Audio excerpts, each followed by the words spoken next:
Welcome back to the channel where we deep dive into the biggest releases in the audio world before they even hit the shelves. If you're into premium sound, active noise cancellation, and earbuds that just melt into your lifestyle, then you've probably had your eye on Bose for a while now.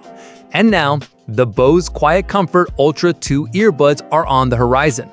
Pre-orders in the US just opened today, June 26, while listeners in the UK and Australia will need to hold on until July 7th. But before you hit that pre-order button, let's take a deep dive. This review is entirely speculative, based on leaks, user expectations, past performance, and what Bose really needs to get right this time. Let's start with context. The QC Ultra earbuds launched with high expectations, and for good reason. Incredible ANC, top-tier sound quality, and signature Bose comfort. But as always, the devil's in the details.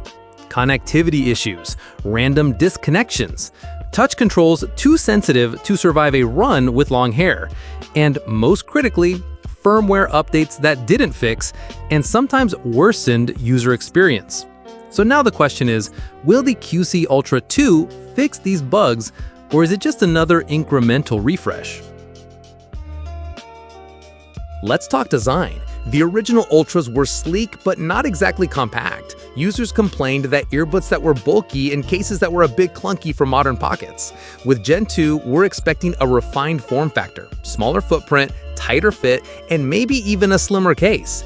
Would Bose dare add something like swappable tips with memory foam options? Or bring back physical controls, given how many hated the ultra-sensitive touch interface? The leak mill is silent on this, but based on community feedback, these are non-negotiables for many users. ANC is Bose's arena, no question. The QC Ultras already had class-leading noise cancellation, but if we're speculating on the Ultra 2, we're hoping for smarter, adaptive ANC. We might see better transparency modes, more ambient blending, less white noise artifacting, and ideally, a more seamless switch between ANC and transparency without the jarring transition. Sound-wise, Bose has always leaned towards a balanced, clear, and punchy sound signature. What we're hoping to see in Gen 2 is wider codec support, LDAC, aptX adaptive, something for audiophiles. And what we're dreaming, perhaps built-in EQ customization finally? This one is huge. Connectivity is where the first Ultras stumbled hard. Random disconnects, inconsistent multi-point support, laggy controls. If Bose is serious about keeping premium users, they need to deliver rock-solid Bluetooth stability. Gen 2 may come with updated Bluetooth, possibly version 5.4, which could improve latency and signal strength. We might also see smarter app integration. Imagine firmware updates that actually work, or features like personalized hearing profiles, something similar to what Apple and Sony are already offering. Battery life on the QC Ultras was good, not great. Around 6 hours with ANC, 24 with the case, but in 2025, that's barely competitive. With the Ultra 2s, Bose has a chance to push the envelope, maybe 8+ hours of listening time, quick charge that gives 2 hours and 10 minutes, and we're hoping USB-C as standard. No more proprietary cables, please. Wireless charging should be here to stay, and hopefully, we get some official IP rating improvements. Gen 1s were IPX4, which is decent, but not ideal for gym rats. Voice calls are a deal breaker in 2025. The first Ultras were hit or miss. Amazing mics in quiet rooms, but struggle buses on city streets. With Gen 2, expect beamforming microarrays and background noise filtering via machine learning. It's the trend everyone's following, and Bose can't afford to fall behind.